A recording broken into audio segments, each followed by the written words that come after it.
Sometimes people say to me, Pastor Jeff, how do you know there's a God? And I say it's simple math. God either exists or he doesn't. So let's be cynical. Worst case scenario, there's a 50-50 chance. And I like those odds. That's wrong.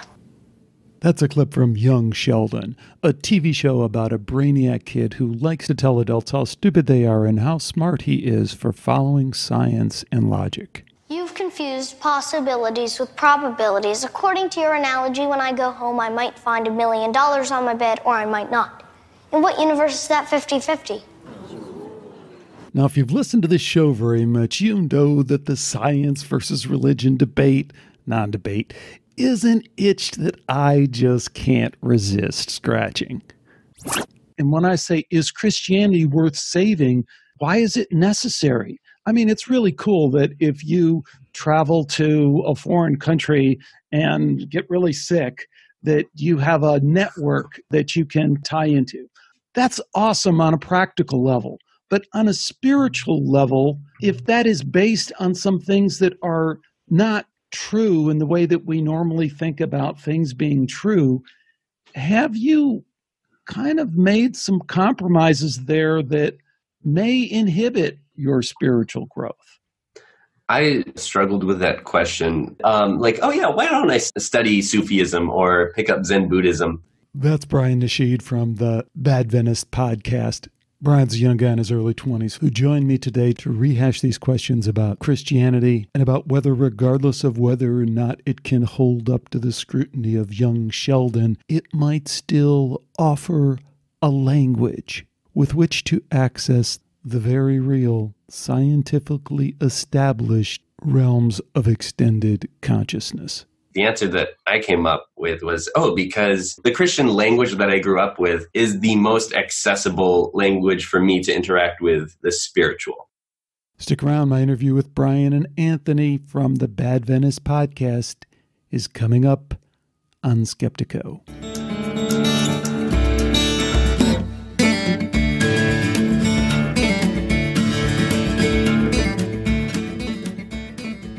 Today we welcome Bryan and Anthony from the Badventist podcast, two young guys who are really blazing a new trail in the progressive Christian movement. I met Bryan a few months ago and he helped me out a great deal with some Skeptical projects. And then I was super excited to hear that he had started his own podcast. And along with Anthony, I listened to a couple of them and I thought they were so relevant to some of the topics that I've been haranguing people about lately that I really wanted to have these guys on. We had a little pre-interview chat and that went great. So I'm excited to have both of you guys here. Thanks for joining me on Skeptico. Thanks so much for having us in our cartoonishly large headphones. Yeah, thank you very much. This is quite an honor. Wow. Honor. Jeez. Great. Well, I tell you what, I don't know about that. We'll see how we all feel at the end. But I do say I really did enjoy the Badventist, the episodes that I've listened to. I think you guys have a great vibe and a great way of working together. And I think you have a fresh approach to these topics. So let's start. Just tell folks a little bit, each one of you, about who you are and how you came to do this podcast, maybe. We both grew up in the Seventh-day Adventist Church, which is in a very American Protestant conservative denomination. And it kind of, it's an institution that raised us. I grew up going to private Christian school, Adventist academies. And so the Seventh-day Adventist Church pretty much raised us. Anthony's family converted when he was very young. I come from a very diverse, ethnically diverse background, and so I feel like I'm more Adventist than I am any of my respective heritages. And so we met in college. He graduated the year I started going to UC Berkeley, and we met each other at the church there. And it's a lovely little hub of very liberal people in a very conservative enclave. Little enclave, yeah. Yeah, and it seems kind of like a surreal place because, like Bryan mentioned, we are the denomination is very conservative, almost laughingly so. And the Berkeley enclave, the Berkeley group is so diverse, so progressive, so exciting. And to talk to, to be around, and they're, in my opinion, we're all very sincere Adventists that we really want to be Adventist. And by anyone else's metric, by the church's own metric, I don't think we'd make the cut. Yeah. And we've decided to sort of amend the metric and just, okay, we're Badventist then. And these are topics and issues that we talk about normally, and so we just decided let's turn on a microphone and try to find other people like us. And in doing so, I think Bryan and I have sort of had to flesh out kind of what we believe and kind of what our journeys have been. And sometimes we disagree, and sometimes we're surprised by the fact that we disagree. Sometimes we don't disagree. So, yeah. Yeah, it's been an interesting journey. Mm-hmm. And we're also technically funded. Right. I don't know how Bryan hoodwinked the conference to do that. We have like a small stipend from the church for this, and the running joke is how long can we go on until we lose it's that? It's mostly symbolic. I mean, it's small, but it's this because they've sort of embraced us as like, oh, you guys are really cool, and like you provide a space. You provide a space for people to question and doubt without leaving. So they're very concerned about retention, especially of millennials. And I don't think they know how to talk to millennials. And so they're like, oh, you guys talk to them. You guys talk to them. Mm-hmm. And I don't know how much we actually talk to them, but we do, compared to, the other Adventist podcasts, I do think that we're honest and we're fresh. And we're not just trying to rehash church policy with young faces. Yeah. Certainly not from what I've heard. But hey, that's all really super refreshing. And it's, like I said, it's at the edge of these issues that I care about and I try and bring forward on Skeptico. And I just think your background is interesting. I mean, you guys are very well educated, Berkeley, Anthony, you were just telling us you're an attorney. Bryan, I don't want to go into your job, but you're a professional. You're working hard on your career. So it's just kind of cool that we're going to get into it in a minute, but Seventh-day Adventist, immediately there's a knee-jerk reaction from people about preconceived notions about what that religion is. Some of them are true, and I'm going to push you on those, and some of those you're going to have to kind of handle. But isn't it cool that you're willing and able to go there? And I think that's terrific. So, but before we go there, you've given us a little bit of a background. I've started asking people kind of this one question kind of thing, and it's actually two questions. But since Skeptico is a show about science and spirituality, I wonder if each of you can share with us a profound experience that you had, either in science/reason, something that you gained through, standard science or learning and said, wow, now I really am opened up in a way, and or a profound spiritual experience that really transformed you in some way. So putting you on the spot here, but there's kind of no pressure. Anything pop to mind about one of those types of experiences? Could I say today's? You can say today's. Yeah. So just today I had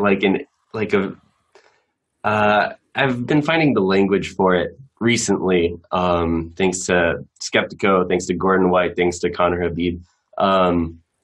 I've had this kind of synchronistic journey today where last night I had this dream of my grandparents' home, and I'm the afternoon delivery boy at my office job also. And I was millennial struggling. Yeah, this is good. Struggle's real. And I was given this one package to deliver to a place I've never been to before that took me right by my grandparents' home. It's an hour away from the office, and in the dream there were these birds with bright red, and driving up there were these vultures with their bright red faces. And there's just this sense of emotional, sentimental, but also I don't know, transcendent, weight to, I don't know what's going to happen next. And the house, my grandparents have passed away, and I've been having some other synchronicities relating to them recently in the last year or so. And their house is in a small gated community, and I tried I don't know the code. I tried to go up and I looked at the call box in the directory, and our family name was still listed. So I pressed call, and then I just hear this like big smiling voice of my dad saying hi. And I thought that it was calling directly to him, but it was a recording that he had set up, I don't know how long ago. And then nothing happened. I couldn't get inside. And so I called my dad, and I haven't talked to him in several weeks. And like the last year or so has been like a little tense between us. And so this it felt like a very universal cosmic sign to just like talk to your dad. And I don't like that just happened today. So I feel like something's still going on with it. And I kind of want to share it for that reason. But if anyone has any peacock synchronicities, those also showed up, and I'd love to connect about those. Yeah. We've also had one experience where we were on top of a mountain.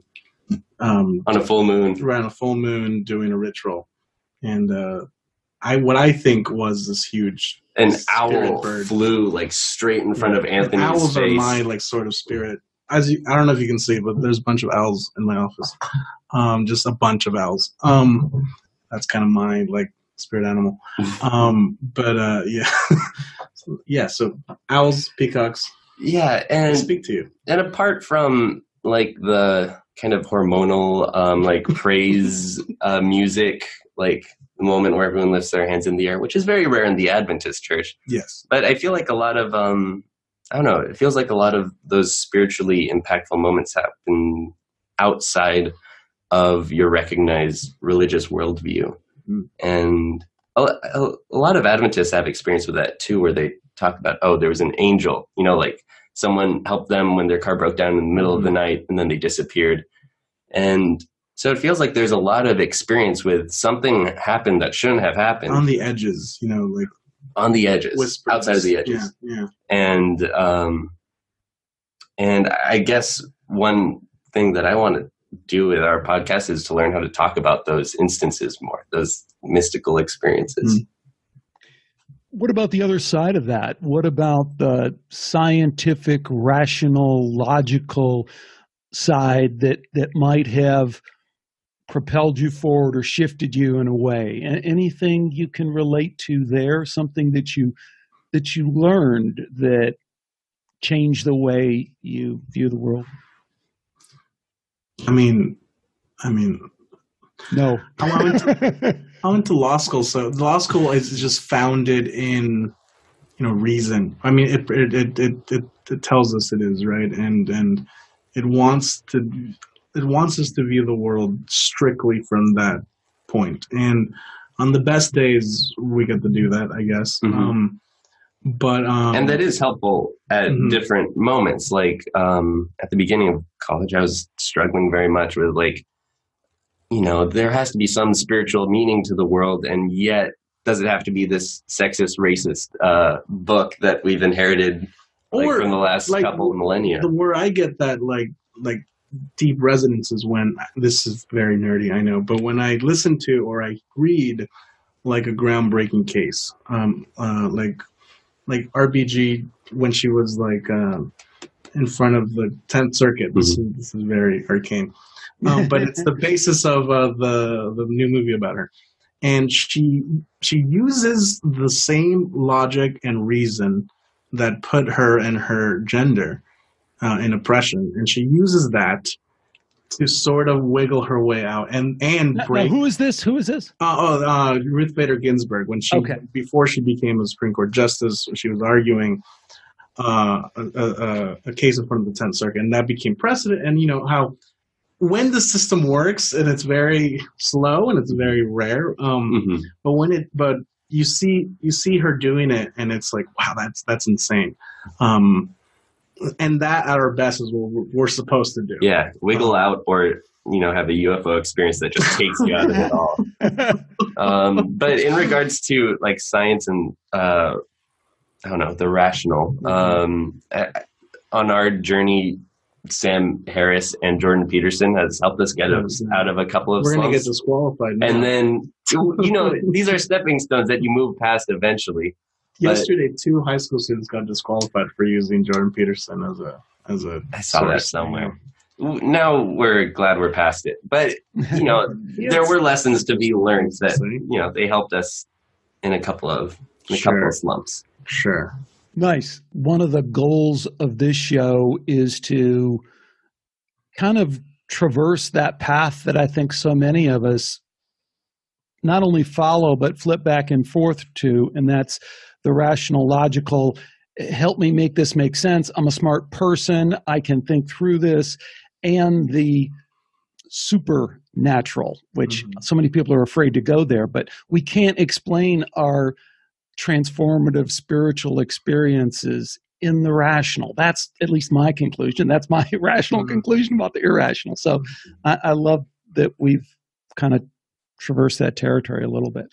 Okay, so I said we would talk about this, and I was actually very excited about this next topic. This slide is fun. Great. Jump into it because I think it is tough for people. I remember the first time I talked to Bryan, and he told me Seventh-day Adventist. I said, "Yeah, but that's a cult, right?" Sure. I said that because I like to be provocative and I like to poke people really hard and see what their comeback was. Yeah, I liked Bryan immediately because his comeback was, yeah, some people see it that way, but it really isn't that way, but was open to understanding why there is that perception and how people might form that perception. And take it away, guys. Fact versus fiction. Well, just off the bat, we do have a prophetess, Ellen G. White. She's sort of the founder, not the founder, but she's the spiritual founder. The spiritual leader, yeah. And I always feel weird saying that to people because it's so weird. It's so weird. The other denomination that has a cult are the Mormons, right? They have a prophet. I think in talking about this, I always differentiate. We don't have a whole separate book of Adventism. I mean, she wrote a lot of books, but they're usually just commentaries. Adventists have really taken to her and her writings and sort of had made it a cult about her. It was at times. Her home is here in Northern California. Her final home. Yeah, and I might have passed it actually on my mystical journey. Yes. Yeah. And it's sort of a pilgrimage site for a lot of Adventists, and her relatives still are there. And if you were to ask anyone about it, they'd say, "Oh, no, she was just an inspired woman," and they would. An Adventist would say that she has a spirit of prophecy. Right. Well, but we do have to take a step back, though, guys, because a lot of people are coming in cold and they just really have no idea, or there are these people who have knocked on their door incessantly, kind of thing, or running. So you're Protestant. I mean, you're Protestant from.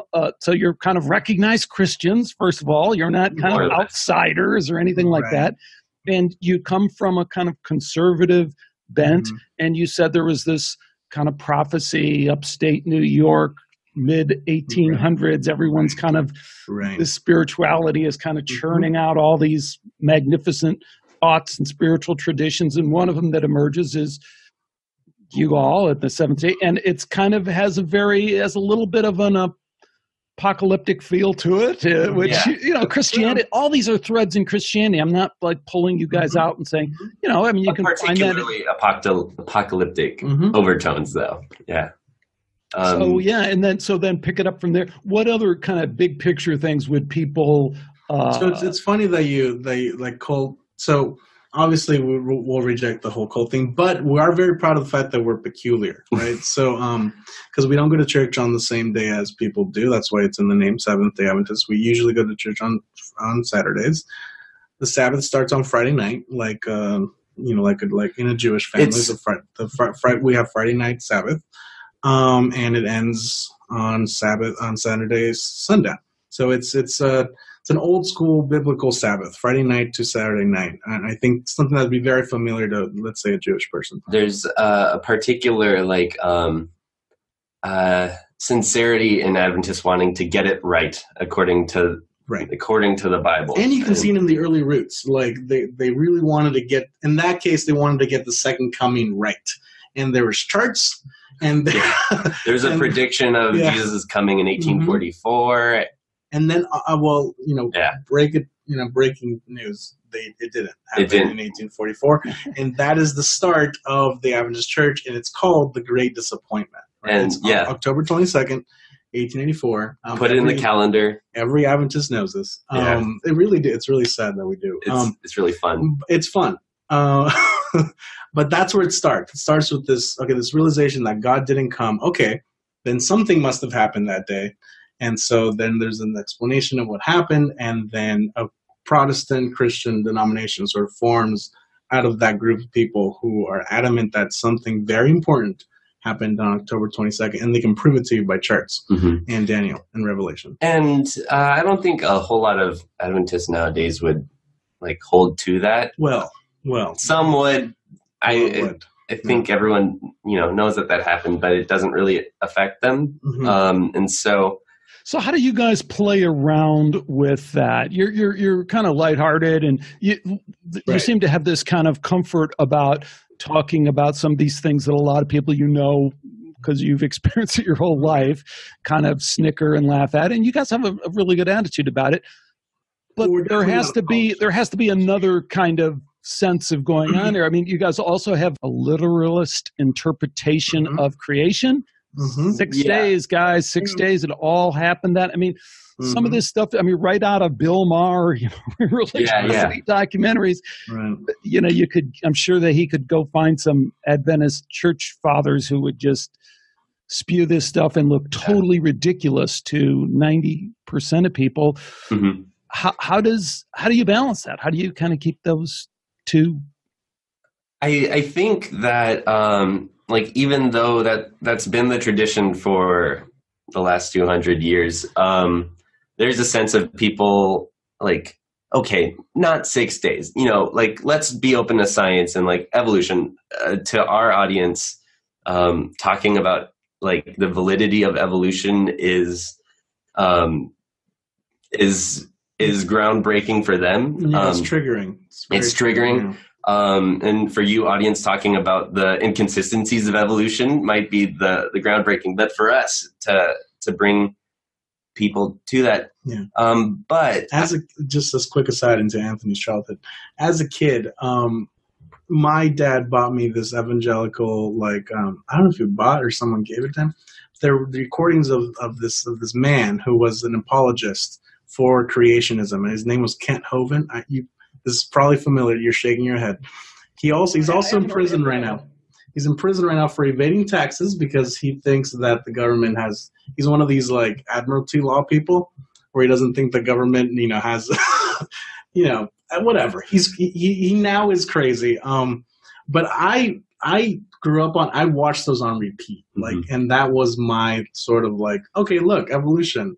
I have an answer for everything, and that's very Adventist to have an answer for everything. It's very conspiratorial. The way applying a literalist view of the Bible, Daniel and Revelation in particular, leads to this very parapolitical, a parapolitical fever dream of, the Catholic papacy is going to take over the world and change, make everyone worship on Sunday, and it.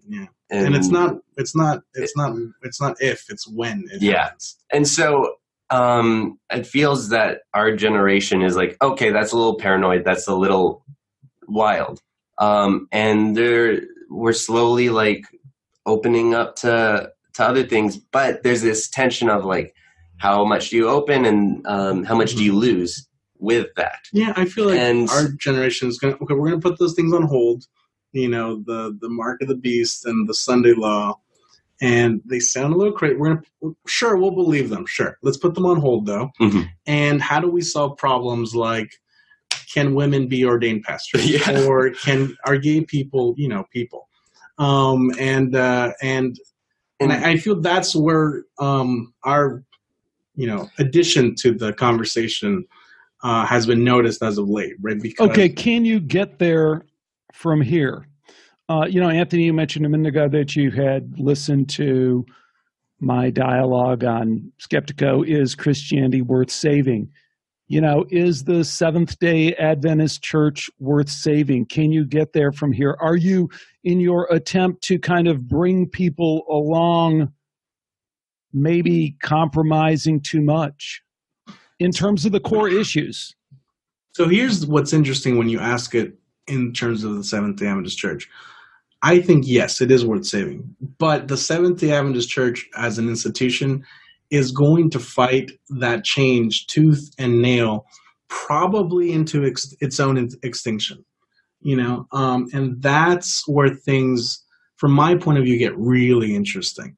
Because Bryan and I don't want to speak for you, but we do think that there is a Christian shift going on in this country. We do think that Christianity, Catholicism, sure, but Protestant Christianity is having an identity crisis, and the Christians of tomorrow are not going to be the Christians of yesterday. And is the Adventist Church going to survive that? That is a great question. Is it worth saving? Yes. Is it going to survive it? I don't know. At the very least, the Adventist Church is this global network, this global community of people who care for each other. If you're Adventist from California and you get lost in Italy and you find a church, you might find someone who knows someone who knows someone who knew your parents, and they'll take care of you. The church is also very big on medicine and hospitals Sure. and education. With other unconscious agendas as to what education is, but there is this infrastructure. As an aside, this is just something I heard, but it's fine. Other than the Catholic Church, the Adventist Church is the largest landowner, in denominations that exists, and it does have this framework of biblical literalism, but it's also a framework of community. And so I think one of the things that we want to achieve with our podcast is to be able to find that sense of community and realize that is worth saving. And that even if you take biblical literalism out of it, there are other narratives of the human experience that you can plug, like Ellen White fitting into the scene in upstate New York, or mysticism and Gnosticism in the Bible, and realizing that there is still a spiritual dimension to it that you can access and interact with without losing that sense of community. And so I don't know if it's worth saving, but I think it's worth. Well, let me go all Bill Maher on you. Mm-hmm. You're demanding a lot. Religious people are demanding a lot and asking a lot and really not giving back much in return. What you're demanding is special treatment, really. Over and over again, you're telling us that you deserve to be treated special in the marketplace of ideas, that you shouldn't be challenged on some of these beliefs that are highly questionable, that don't hold to a worldwide standard in terms of both morally as well as scientifically, and from multiple disciplines. The scientific part, that I'm going to go all Bill Maher on you. It's not only that it doesn't fit with one particular branch of science, because I can really get down on science. I mean, it's it's refuted from so many different areas that you're asking us to treat your faith beliefs in a special way that we just wouldn't accept from anyone else who stepped into the public arena and said, this is true. I don't understand what you mean by special treatment. What does that mean? Well, you're asking us to kind of go along, wink and nod with this story that we're saying, on the other hand, we know can't possibly be true. You're not willing to apply the basic scrutiny that we would in anyone else who makes similar kind of claims about something they believe, whether it's, I hate to go all, Santa Claus or anything else. We'd say, well, we really have to challenge that, whether there really is a Santa Claus, whether there really is an Easter Bunny. And when we challenge faith people on those kind of beliefs, it gets nasty really quick. Well, no, I think that the pressure is being felt. I don't think that Christianity is coasting along in any capacity.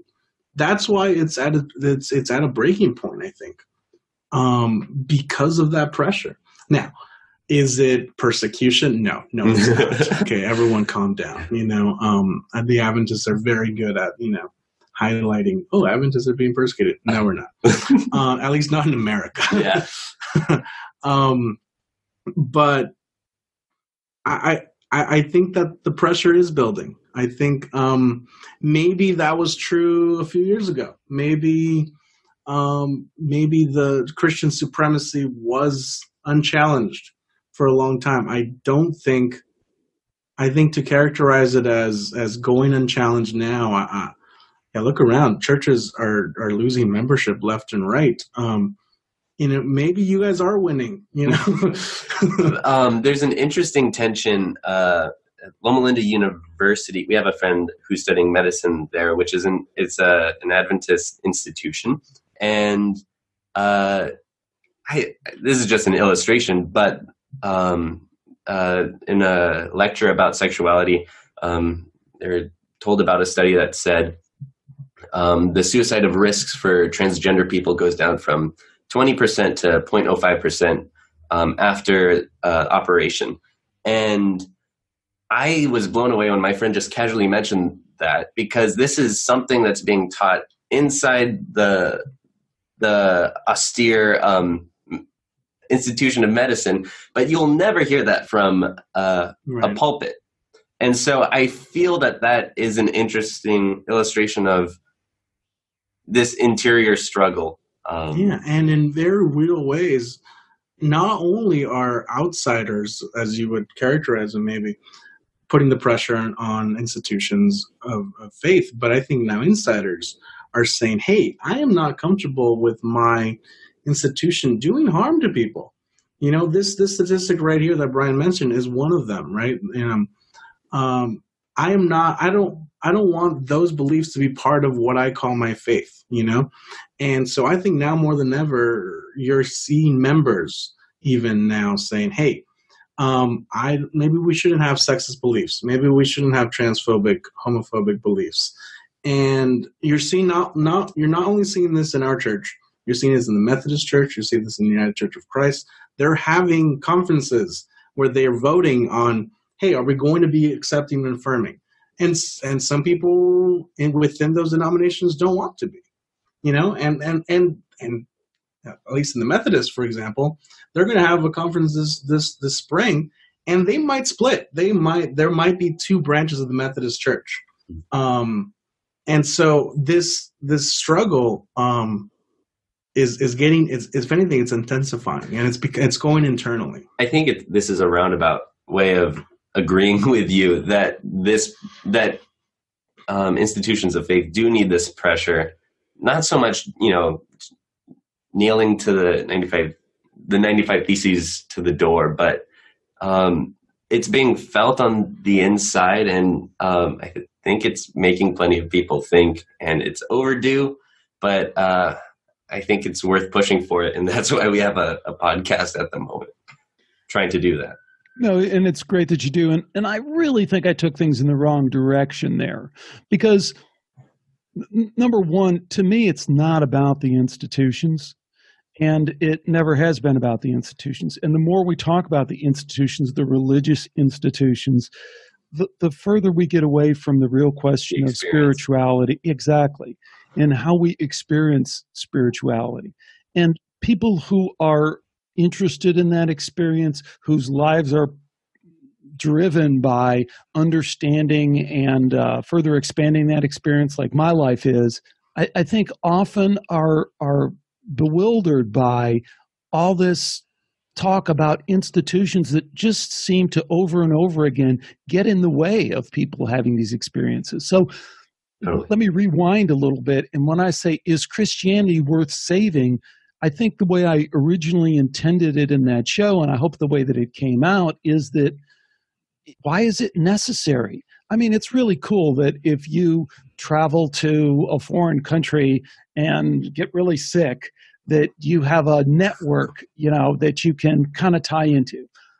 That's awesome on a practical level. But on a spiritual level, if that is based on some things that are not true in the way that we normally think about things being true, have you kind of made some compromises there that may inhibit or may limit your spiritual growth? I struggled with that question. Taking a class on mysticism at Berkeley with this very weird mystical guy who I deeply admire. But why don't I study Sufism or pick up Zen Buddhism? And the answer that I came up with was, because the Christian, the Adventist, but the Christian language that I grew up with is the most accessible language for me to interact with the spiritual. And so in using religion as a language to interact with that which is beyond, I think that it's worth interrogating and learning how to interact, challenge, and accept. I don't know. I'm trying to think of an example. No, I think you're right on it, Bryan. And now I got to pull in Anthony with this line I love from your show, and he knows I'm going to do it. Yeah. But you guys are bantering back and forth in this one episode, and at one point you're kind of spewing all this mystical kind of stuff there, Bryan. That's my job. And Anthony comes back and says, how do you even call yourself a Christian anymore? And I think that is the edge that is interesting to me. How do you call yourself a Christian anymore if you go too far off the reservation? Is that a concern? What did you mean by that, Anthony? To what extent? You're a lawyer. To what extent do you? Right. So that is informing it, right? Like there's definitions and I think that's where your first question, I think, is important to bring back up.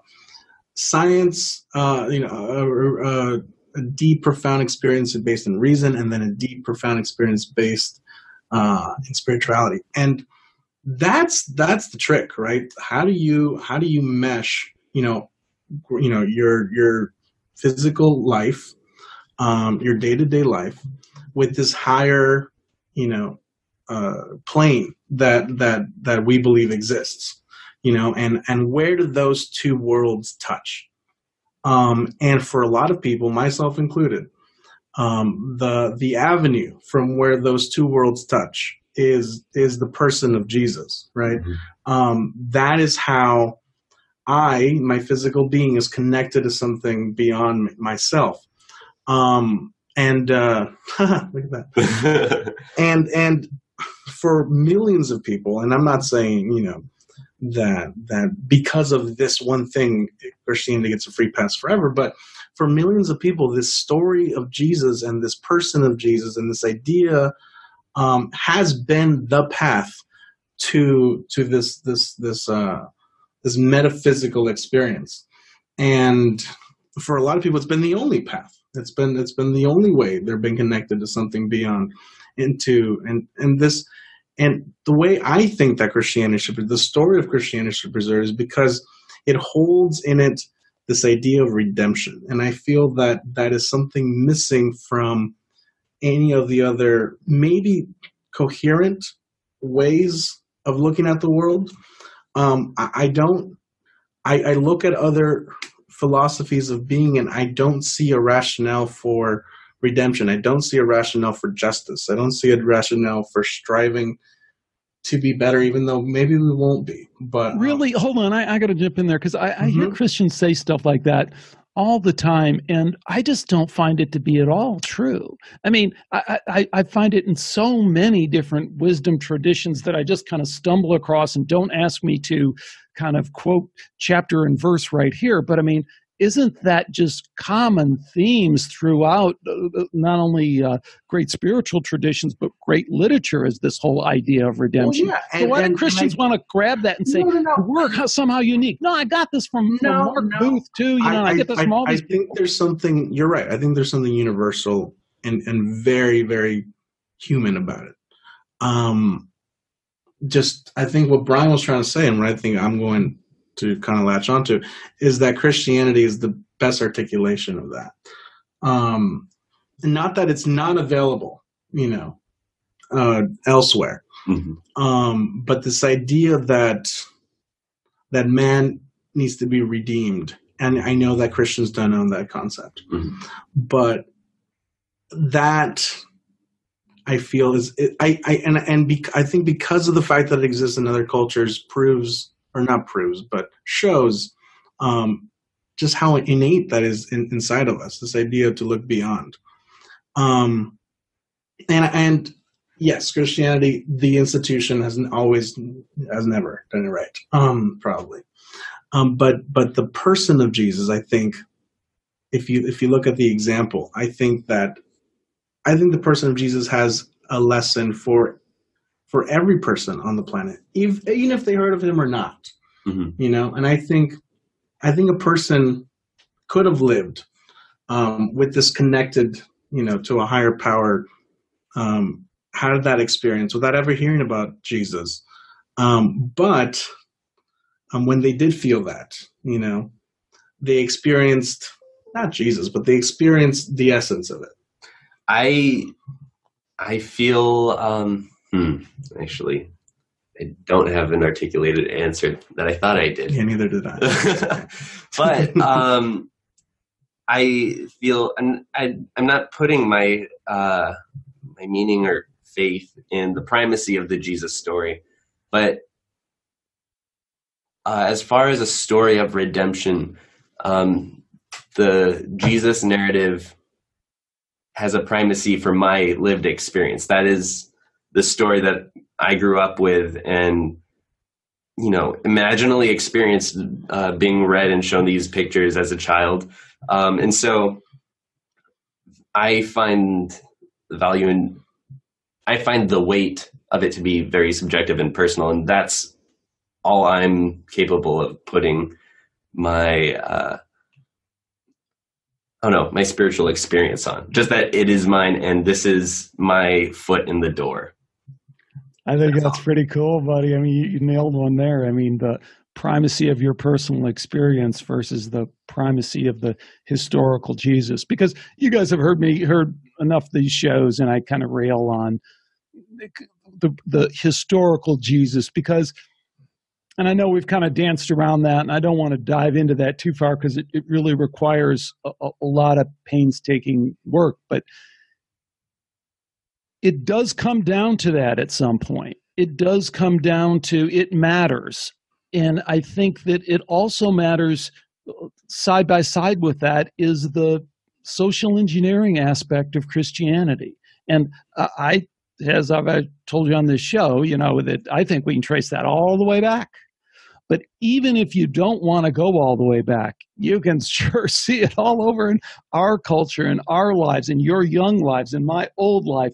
We can see it over and over again, how it is used to kind of co-opt cultural trends, shape cultural trends. And that's got to be worrisome because that has to get in the way of our genuine spiritual experience because by design, it's spiritual engineering at the same time that it's social engineering. Definitely. Are you worried about that? How do you think you need to protect yourself against that? And that can you do that from inside of an organization like you're in, or does it make it for someone like me on the outside who occasionally goes to church still for various reasons and just am dumbfounded that I'm even there because it's just so ridiculous?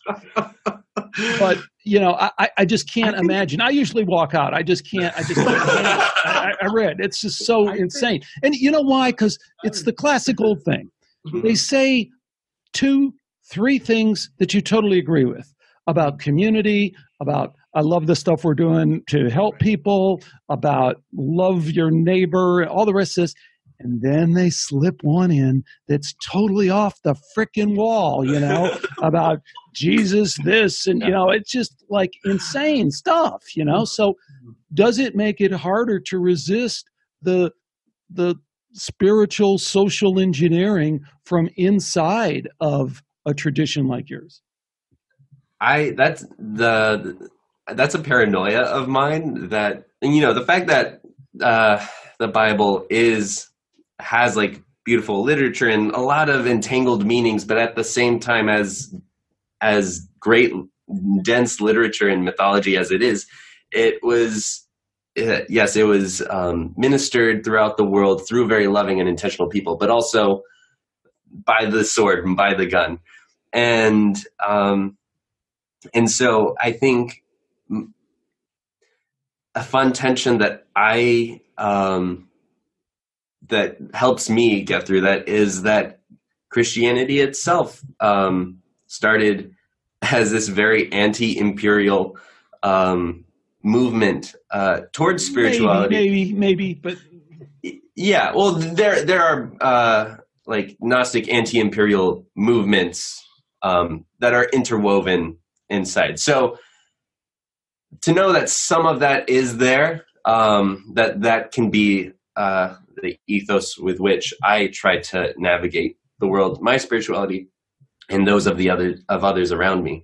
And so, for me, trying to broaden the definitions of what spirituality and religion are, to say no, like someone having a UFO encounter or seeing a ghost and then saying it was a demon or it was an angel, to try to broaden the vocabulary of that which we can describe as spiritual experiences, and trying to bring the excluded into the conversation. That's what I'm wrestling with. That's how I can try to navigate it. And it's tough with other people, but I look at the last 2,000 years and Christianity has won. Like, I don't want to quote a now disgraced comedian, but the Christians have won big time. Like, how do you know? What year is it? And I think that Christians today don't know what to do with that. Mm-hmm. I think we apologize. I think, and we should. But that was what they set out to do. They were supposed to take over the world, right? That was the Great Commission. I think we did it the wrong way.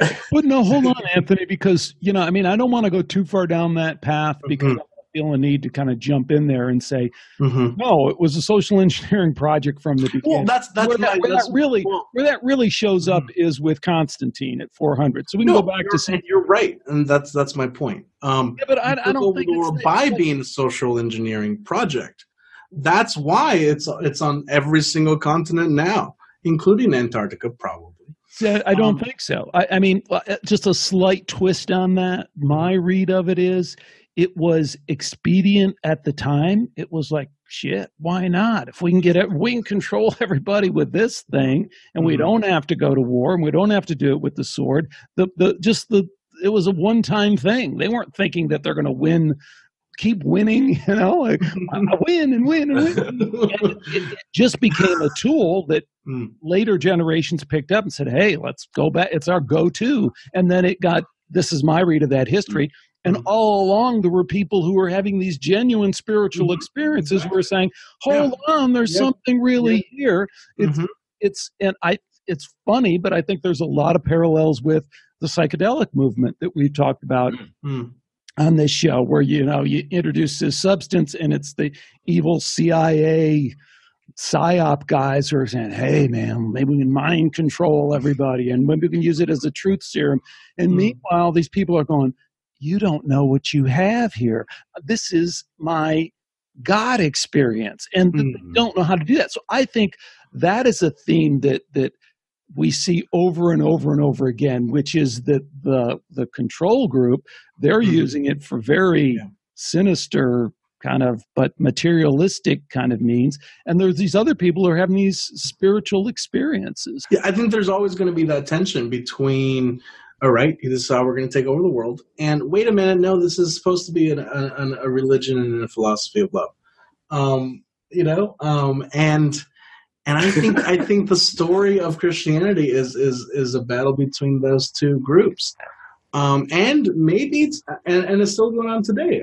There's these people who want to continue this idea of control because it's been good to them, because it's been good to the people that look like them, the people that believe like them, the people that love like them. And of course they're going to want to keep that because life has been good to them. Forget all the people they've oppressed through what was supposed to be a redeeming philosophy. So I think every Christian should be outraged that our faith has been used like this. It's very poignant, like just in the narrative of the Bible. In Genesis, we start off with this nomadic people that are terrified of cities, and cities like Sodom and Gomorrah deserve to be burned, or the Tower of Babel deserves to be destroyed. And then at the end of Revelation, we can only imagine God coming by sending us another city. And it feels like that tension of control is something deeply entrenched and a constant, a constant tension throughout the narrative of the Christian story. Okay, guys, maybe let me take it one more place before we end it, and that's, how far are you willing to go? So, Bryan, you threw out the UFO term. Does that potentially completely change the paradigm for Christians? I talk about on this show near-death experience, which a lot of people, one of my complaints is that Christians try and then co-opt that and say, well, that's a Christian experience, and anyone who doesn't have it. So that's probably less controversial. But what developments in this kind of fringy spirituality, and I'm going to throw the UFO thing in there, push the limits of your paradigm, your Christian Adventist paradigm? I mean, I'm the mystical, whimsical one, so yes. I'm open to all of that. But it's not a tense discussion. It's a weird tension to bring up in conversation because at the same time people are believing that God sends angels to the world, right? And then you tell them about John Dee summoning angels, and they're like, "That's not angels." Right. And Adventists are very comfortable with the fact that angels and demons exist. I don't think we're comfortable with like ghosts and stuff. But ghosts is a particularly interesting one in that one of the things that Adventists, at least, are proud of is that their model of consciousness seems to match scientific consensus of, once you die, you're asleep, and then Jesus will wake you up later. You don't have an immortal soul. Mm-hmm. You'll be woken up in the future. And so I've met a couple of Adventists who have had near-death experiences. Mm-hmm. One was the daughter of a pastor, and she became a doula. We're trying to get her. We're going to get her on the show. Well, Anthony, what does push the edges for you? NDE, OBE, magic, chaos magic, UFOs? Right. I think that one's fascinating. I think I do think that human consciousness hasn't been explored at all. I think we haven't even scratched the surface on that, and there's so much there. That I think would fit very neatly in like an Adventist worldview, and sort of like a fringy like conspiracy theorist worldview. I actually think we have more in common than you would think. The different presuppositions as to how it operates. Yeah. Magic. I think Personally, I am not afraid of like the occult and magic and all that stuff. I do believe it's real. But I mean, magic is completely intertwined with Christianity, right? I mean, in so many ways that it's just almost ridiculous that Christians don't realize it. And that's where I find an exciting new ground, I feel. Well, I don't know if it's exciting. It just isn't exciting for Christians because it just isn't. Once you open to, in theory it is. But once you open to that, one of the things you have is you have all these saints running around throughout history. Now, this isn't just first century. This goes all the way through that are doing some really, really bizarre stuff. Mm-hmm. And what do you do with that? And what do you do with that when they do become saints and are ordained by the church? Maybe not the church. Or prophetesses, Mm-hmm. I mean, Adventists, like other Protestants, I think they would just chalk up saints and all other weirdness as superstition. And it's tough to talk about. We have a prophetess who, swears that she communicated with God and with angels, visited Jupiter and saw the aliens there. And there's the room is still about an hour up north from here where we're sitting, where she had that experience and she saw her room filled with angels. And nurses from the nearby hospital, a little bit up the hill, sometimes at night could see a glow. Really? Is that a thing? It's 100% a thing. You take the tour. That could see a glow from her house. So yes, Adventists, are very like, oh no, of course not. No, we don't believe in that. And yet we have our prophetess who is flirting with all of this, and I see a lot of exciting potential there. Yeah, and so I think that's one thing that we're trying to talk about. I mean, I'm surprised to hear him say that he's okay with the occult, because it feels like once we say that out loud, we lose a lot of credibility from our communities. Mm. And so we try to define a little bit. You ought to define a little bit what we mean when we say occult. I mean, occultum means hidden. I mean, what are we really saying? I don't think you're embracing anything like Luciferian or anything like that. I mean, but off the bat, you raise the hackles and suspicions of your parents, of your family, of the community that you grew up in. And so we're trying to slowly talk about it or open it up for discussion. But it's a very weird strategic requiring map to navigate. Mm-hmm. But so that we want to get those NDE survivors who stayed in and left the church, and try to find that within our own experiences. It's tough though.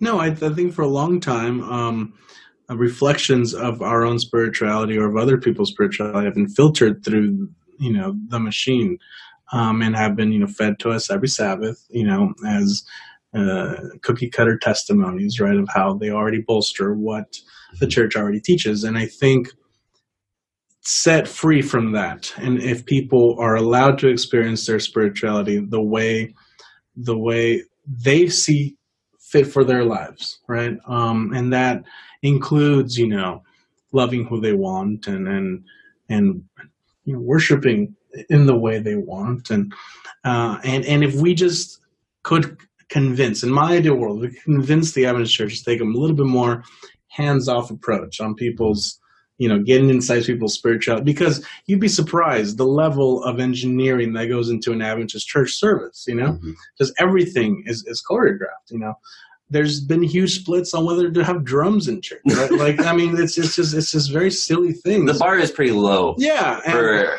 what we're who gets to deliver the sermon, and I do think the Adventist church is unique. It has a very beautiful message to tell the world. I think it's gone way too far on this whole control thing. And I think we should pull back. And that's what the Badventist is about, hopefully. Guys, tell folks where they can find the podcast, the Badventist, and what you guys are up to in the near future. You kind of tipped your hand with an exciting idea of interviewing Adventist NDE experiencer. What else is coming up? Yeah, if you know any, please get them in touch with us. Also, we only know 2 now. It was 1 before and 2 today. So feel free to follow us at Badventism on Twitter and Instagram. You can email us at thebadventist@gmail.com. And then you can find us through there also. I'm on Twitter at Bryan Nashid. I don't know if you want to. I'm fine with you including that. He has weird tweets. Yeah. And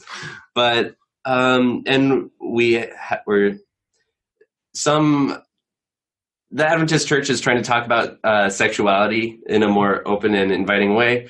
We don't think they go far enough. Laughably failing at it. It's actually. And so we have a small series of Christianity and sexuality coming up. And so, with the mantra of like, hey, I know you guys like to control things, including, ease up a bit. Yeah. Relax. This is weird. Yeah. And so, I think there's probably a little overlap between the skeptical audience and the Badventist audience. But if any of the skeptical audience, this is the overlap. Yeah, it's just actually now it's us too. But if the skeptical audience has any Christian friends or relatives, hopefully we can be like the bridge for them. And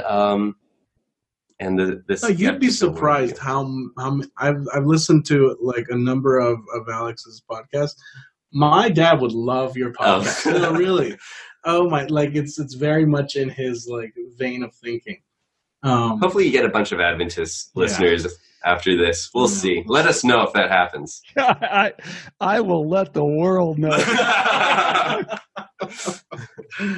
Yeah. Hey guys, it's been awesome having you on, and I appreciate it, and I look forward to checking into the Bad Venice. One of the problems going on right now is there's so much great content, and I would include you guys in there, but I am going to make sure to peek and poke in there, especially on some of these great episodes that are coming up. So thanks again so much for joining me on Skeptico. Thanks so much, Alex. Thanks for having us on. Really appreciate it. Thanks again to Bryan and Anthony for joining me today on Skeptico. The one question I tee up is Christianity worth saving?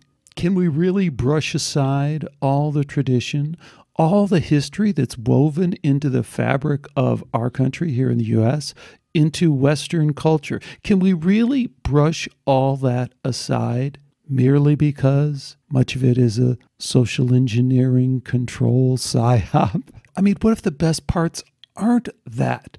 What if the best parts are, as Bryan said, a language for accessing the spiritual? I don't know on this one. I keep bouncing back and forth. I thought I knew, but I think I don't know. Come play with me on this one. Connect, Skeptical Forum. Love seeing so many new faces there, so many bright, intelligent, brilliant people there. Please come join us. I do have some really good shows coming up, I think. Stay with me for all of that.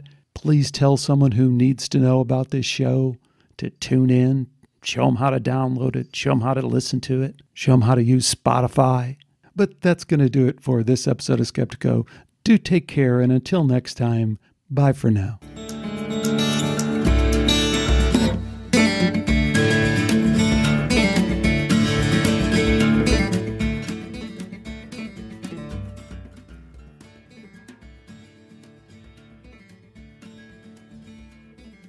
So thanks for watching this video, and if it wasn't really a video, but just an audio stored as a video, I apologize. But there's more videos out there as well. But please check out the Skeptico website. You can see it here. We cover a lot of different stuff you might be interested in relating to controversial science and spirituality.